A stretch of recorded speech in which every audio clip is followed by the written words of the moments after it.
আসসালামু আলাইকুম, শুভ সকাল সবাইকে। ফাহিমের গ্রামীণ ভাবনা পেজে স্বাগতম। তো আজ 14 মাসের শেষের 2 দিন আছে, আর 14 মাস শেষ হতে। তো ইনশাল্লাহ সোমবার দিন হয়তো পয়লা বৈশাখ। তো তার এই আজ 14 মাসে দেখেন কুয়াশা পড়েছে আমাদের গ্রামে। সব জায়গায় কীরকম তা জানা নাই, তো আমার গ্রামের অবস্থা এটা। তো ধান ধানের উপর কুয়াশা পড়ছে, কত সুন্দর লাগে। ধানের জন্য অনেক উপকার।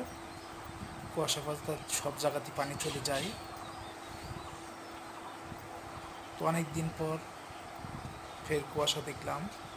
অনেক ঠান্ডা পড়েছে সকালে, খুব সুন্দর একটা পরিবেশ। তো তাই আপনাদের মাঝে ভিডিওটা করে দেখানো এবং আমাদের ধান ক্ষেতের ধানের কী অবস্থা সেটা দেখানোর জন্য আপনাদেরকে এই ভিডিওটা করা।